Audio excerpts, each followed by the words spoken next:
Hello दोस्तों, नमस्कार। स्वागत है आपका मेरे YouTube channel tricks with guarantee में। और मैंने जो है आपके जो है यानी यूटिलाइजेशन का सिस्टम चल रहा है। यूटिलाइजेशन में मैंने क्या है कि आपके 3 पार्ट यानी इससे पहले मैंने 3 पार्ट अपलोड कर दिया, उन्हें आप जरूर देख लेना। उन 3 पार्ट को देख के क्या है कि आपको और भी सारी प्रैक्टिस की जरूरत हो जाएगी, क्योंकि ऑब्जेक्टिव अगर सरकार बना रही है तो मैंने बहुत सारे ऑब्जेक्टिव पता नहीं कहाँ कहाँ से कौन कौन सी बुक से चुरा चुरा के मैंने इकट्ठे किए हैं। तो वो हमें क्या है कि याद करने हैं, ठीक है ना, वो हमें याद करने हैं। तो अब एक ऑब्जेक्टिव मैंने ले लिया है। आप उन 3 ऑब्जेक्टिव जो मैंने वीडियो बनाए हैं ना, उन्हें आप जरूर देख लेना, क्योंकि उनसे क्या होगा कि आपके और भी कॉन्सेप्ट अच्छे हो जाएंगे और जितनी प्रैक्टिस हो सके उतना ही। आज तो कम है ना, ठीक है ना। तो कोई बात नहीं, हम समय नहीं बिगाड़ेंगे, और क्योंकि समय बहुत कम है तो हम अपना वीडियो स्टार्ट करते हैं। क्वेश्चन में देख रखा है कि मरकरी से भरी लैंप में कौन सी रोशनी देती है, यानी मरकरी से जो लैंप भरी हुई है वो हमें रोशनी कौन सी देती है। तो बताइए दोस्तों, आप अपने ऑप्शन लगाइए। सबसे पहले आप देखिए, ये हरी कुछ गलत लिखा हुआ है, ठीक है ना, ये आप समझ जाना, मगर ये हरी लिखा हुआ है ग्रीन, ये ग्रीन है, ठीक है ना, इसे देख लेना। तो कोई बात नहीं, चलो ऑप्शन लगाइए यार। पहला नीला, हरा, या फिर पीला, या काला। तो क्वेश्चन है कि भैया मरकरी से भरी लैंप कौन सी रोशनी देती है। तो चलो कोई बात नहीं, टाइम अप हो चुका आपका, तो अब मैं बताता हूँ क्या है। देखिए सुनो, ये जो मरकरी होती है ना, मैंने ट्रिक बता दी। क्या ट्रिक बता दी कि जब कोई मर जाता है ना तो हम ऊपर देखते हैं और ऊपर हमें दिखाई देता है कैसा, नीला। कैसा दिखाई देता है दोस्तों? नीला दिखाई देता है। तो नीले का मतलब हुआ ना यार नीला। ऑप्शन नंबर ए आपका करेक्ट है, ठीक है ना। ऑप्शन नंबर आपका के ए करेक्ट है। लेकिन अगर मरकरी ना होकर यहाँ पर होता सोडियम, तो फिर क्या करते? सोडियम बताओ यार, पता है कि नहीं? अगर 3 वीडियो देखें पहले वाले तो इन्हें जरूर कर जाओगे, ठीक है ना। पीला बताओ चलो।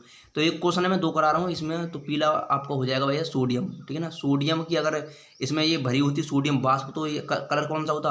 पीला कलर होता, ठीक है ना। तो हमने एक क्वेश्चन था, लेकिन हमने क्वेश्चन कितने कर लिए? 2 क्वेश्चन हमने एक से ही कर लिए हैं, ठीक है ना। तो चलो चलते हैं अपने अगले क्वेश्चन।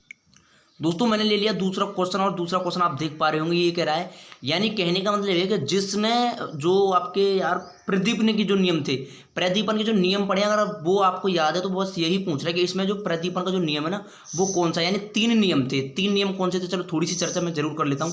पहला जो नियम था वो बताता था मैं, अरे यार चलो कोई बात नहीं, रुक जाओ। पहला जो नियम था, पहला नियम बताता था मैं, क्या बताता? पहला नियम हमें बताता था कि ई जो है, ई प्रपोर्शनल है आई के, ठीक है ना। ये था एक चीज़। तो एक था कि ई प्रपोर्शनल है 1/r² के, ठीक है ना, ये चीज़ थी। और एक था कि ई प्रपोर्शनल है आपका cos थीटा, ठीक है ना। तो बस वही पूछ रहा है कि तीनों का कमांड क्या है, तीनों का कॉम्बिनेशन क्या है, तीनों के कॉम्बिनेशन से क्या बनेगा। तो आई भी आनी चाहिए, आर भी आनी चाहिए, और आपका ये cos थीटा भी आना चाहिए। तो ऑप्शन नंबर मेरे हिसाब से सी हो जाएगा, ठीक है ना। ऑप्शन नंबर मेरे हिसाब से सी, और मेरे हिसाब से क्या यार, वैसे भी सी लग रहा है, क्योंकि प्रदीपन के जो नियम है ना, 3 नियम थे, ठीक है ना। और तीनों नियमों से मिलके ये चीज़ हमारे सामने आ चुकी है। इसका रिजल्ट यानी ऑप्शन नंबर सी ही होने वाला है, ठीक है ना। तो अब चलते हैं नेक्स्ट क्वेश्चन की ओर, क्योंकि यार क्वेश्चन बहुत सारे करने हैं, तो बिल्कुल जितनी जल्दी हो सके उतनी जल्दी हम करने की कोशिश करेंगे। दोस्तों आपके सामने एक क्वेश्चन है, यानी कहने का मतलब न्यूमेरिकल टाइप है, और इसे आप करने की कोशिश करेंगे। यानी 500 कैंडल पावर स्रोत से 10 मीटर की दूरी पर स्थित सतह पर प्रदीपन कितना होगा। प्रदीपन आपसे पूछ रहा है, एंगल आपको दिया हुआ है, ठीक है ना। प्रदीपन आपसे पूछ रहा है और एंगल आपको दिया हुआ है। तो बताइए, कोशिश करिए इसे बताने की कैसे क्या हुआ। तो मैं आपके लिए बता दूं कि प्रदीपन हम कैसे निकालेंगे। देखिए सुनो, मेरे हिसाब से देखिए वो ये प्रदीपन मतलब ई पूछ रहा है। ई तो ई का फॉर्मूला सीधे सीधे होता है आई, यानी आई अपॉन r², ठीक है ना, r² और cos थीटा, ये cos थीटा होता था। अब भैया थीटा की वैल्यू तो आपको दी हुई है, क्या है भैया 45 है। तो cos 45 मैं यहाँ रखूंगा, cos 45 का मान मतलब, और r की जगह 10 रखूंगा और i की जगह रखूंगा 500।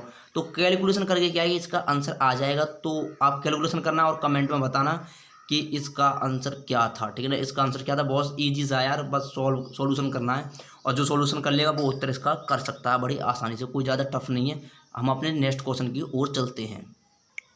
भाई ये वाला जो क्वेश्चन है यार, मेरी भी समझ में नहीं आ रहा, मतलब ये समझ नहीं पा रहा हूँ मैं इसमें पूछा क्या और कैसे करूँगा, ठीक है ना। तो अगर किसी दोस्त को इसके बारे में जानकारी हो तो यार मुझे भी बता देना, क्योंकि यार इसमें, चलो क्वेश्चन पढ़ लेते हैं। क्वेश्चन कह रहा है कि प्रकाशित तल की प्रकाश स्रोत से दूरी दुगनी कर देने पर प्रदीप्तित क्षेत्रफल कितना होगा। प्रदीप्तित क्षेत्रफल पूछ रहा है। तो इसका अगर मैं सॉल्यूशन करने की कोशिश करूँ तो इसी से होगा भाई, इसी से होगा कि ई 1/r² से, इसी से होने वाला है, ठीक है ना। प्रदीपन बराबर ये चीज़ निकल के आ जाएगी। लेकिन अगर दूरी आप दोगुनी कर रहे हो, दूरी अगर आप दोगुनी कर रहे हो, तो ये तो पता है मुझे कि यार प्रदीपन 1/4 हो जाएगा, प्रदीपन 1/4 होने वाला है। लेकिन इसमें पूछा है क्षेत्रफल, ठीक है ना, क्षेत्रफल पूछ रहा है, तो इसका आंसर वैसे 4 गुना है, लेकिन आप बता देना कैसे 4 गुना है, लेकिन मेरे कुछ समझ में नहीं आया, लेकिन 4 गुने से संबंधित हम इसे कर सकते हैं। 1/4 तो हो जाएगा भैया इसका प्रदीपन, और अगर क्षेत्रफल की बात करें तो 1 बाई यानी 4 गुना हो जाएगा, ठीक है, कितना हो जाएगा 4 गुना। लेकिन अगर पूछता प्रदीपन कितना हो जाएगा तो 1/4 हो जाएगा, ठीक है ना, 1/4, ठीक है ना।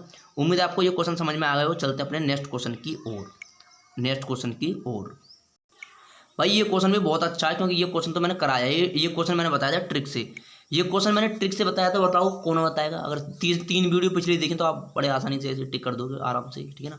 किस बल्ब का प्रकाश जो होता है वो 2.5 से 4 के बीच में प्रति वाट होता है। तो मैंने बताया था यार 4 जिसका है, ठीक है ना, तो कार्बन, अरे कार्बन से याद है, कार्बन का मतलब था कार, और कार का मतलब था उसमें पहिए थे 4, ठीक है ना।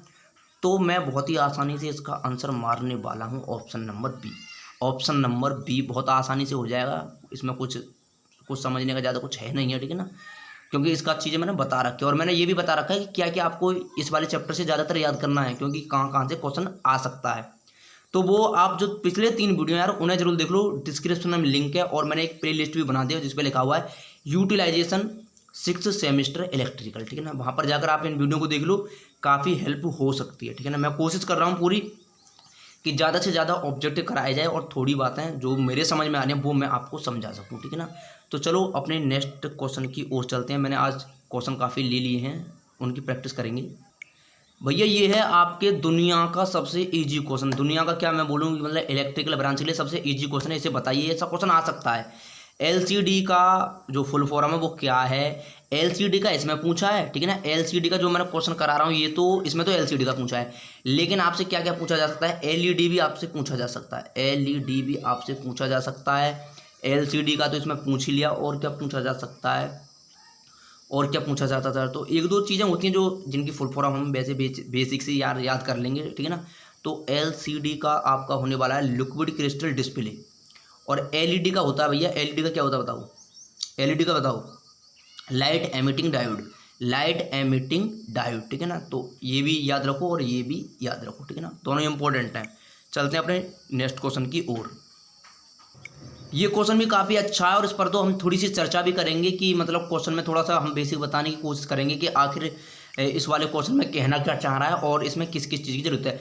ये बात कर रहा है भाई साहब की फ्लोरोसेंट लैंप की, कौन सी वाली, जो 4 फुट वाली जो होती है आपके घरों में, आपने देखा होगा 4 फुट वाली होती है, ये इसमें उसकी बात कर रहा है, ठीक है ना। तो क्वेश्चन ये कह रहा है कि उसमें हम जो कैपेसिटर लगाते हैं, तो भैया अगर आप इलेक्ट्रिकल के छात्र हो, ठीक है ना, और आपको तो ये पता होगा यार कैपेसिटर क्यों लगते हैं, तो हम पावर फैक्टर सुधारने के लिए हम अपने लगाते हैं कैपेसिटर। तो ये कह रहा है कि अगर कैपेसिटर आप उसमें लगा रहे हो तो उसका पावर फैक्टर कितना होने वाला है, ठीक है ना, पावर फैक्टर कितना होने वाला है। तो पावर फैक्टर हो जाता है आपका पूरा 100 का 100%, कितना 100 का 100% उसमें पावर फैक्टर हो जाता है। लेकिन अगर क्वेश्चन पिछले मैंने जो वीडियो बनाए हैं उनमें कई सारी बार प्रश्न ये पूछा है कि जो चोक लगा होता है, कुछ इस टाइप की डिब्बी होती है ना उसमें, अरे यार फ्लोरोसेंट लैंप आपने देखी होगी, आपके घर पर होगी, उसमें इस टाइप की एक डिब्बी सी होती है, ठीक है ना। इस डिब्बी का क्या यूज है, कैपेसिटर तो हमने समझ लिया कि कैपेसिटर का क्या यूज है कि भैया हम जो है पावर फैक्टर को सुधारेंगे, ठीक है ना। लेकिन ये जो है ये आपकी ये जो है यानी चोक, जैसे चोक बोल रहा हूँ मैं, चोक क्यों लगाई जा रही है और चोक कौन से क्रम में लग रही है। तो चोक लगाई जा रही है आपकी जो हाई अमाउंट ऑफ करंट होती है ना, यानी हाई अमाउंट ऑफ करंट होती है, उसे कंट्रोल करने के लिए, उसे सीमित करने के लिए हम चोक का यूज कर रहे हैं। और ये हमेशा सर्किट के सीरीज में लगेगी, यानी कि परिपथ के श्रेणी क्रम में ये लगाई जाएगी। लेकिन अगर मैं कैपेसिटर की बात करूं, इसे थोड़ा हटाकर मैंने चोक के बारे में थोड़ी सी बात बता दी, अब मैं बात करूंगा कैपेसिटर की। तो कैपेसिटर इन केस इसमें लगेगा पैरेलल में, यानी समांतर में लगेगा। और भैया आपका ये पावर फैक्टर यानी शक्ति गुणांकों को इम्प्रूवमेंट करने के लिए, जैसा कि हमने कई बार पढ़ा है कि इम्प्रूवमेंट करने के लिए हम क्या लगाते हैं, आपका लगाते हैं भाई साहब, ये लगाते हैं क्या, कैपेसिटर, ठीक है ना, कैपेसिटर। तो कैपेसिटर कौन से में लगेगा, सीरीज या समांतर, तो हमेशा ये लगने वाला है पैरेलल में, ठीक है ना। इस बात को आपको ध्यान में रखना है। तो चलते हैं अपने नेक्स्ट क्वेश्चन की ओर। भाई क्वेश्चन बहुत लिए हैं और एकदम इंपॉर्टेंट क्वेश्चन है, एक एक चीज़ को समझा के चल रहा हूँ जिससे कि कॉन्सेप्ट और भी ज़्यादा क्लियर हो जाए, ठीक है ना। दोस्तों ये है हमारे वीडियो का अंतिम क्वेश्चन, और बहुत ही ज़्यादा बढ़िया क्वेश्चन है। कहने का मतलब है कि बेसिक सा क्वेश्चन है।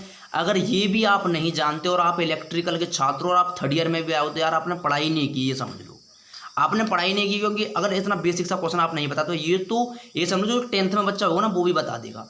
क्वेश्चन है कि कौन सी गैस बल्ब में भरी जाती है, तो भैया ऑक्सीजन भरी जाती है क्या, या नाइट्रोजन ऑक्सीजन भरी जाती है क्या, नाइट्रोजन या आर्गन या ये सभी, ठीक है ना। तो बताइए कौन सा ऑप्शन आपके लिए सफिशिएंट यानी उपयुक्त रहेगा, यानी अच्छा, जिस पर आंसर आप बिल्कुल श्योर कर सकते हो। तो इसका ऑप्शन नंबर कौन सा होने वाला है, ऑप्शन नंबर सी, यानी नाइट्रोजन प्लस आर्गन होती है उसमें, ठीक है ना, नाइट्रोजन प्लस आर्गन। आर्गन क्या है, एक अक्रिय गैस है, ठीक है ना, उसे हम बल्ब में भरते हैं, ठीक है ना। तो ये सारी चीज़ें थी।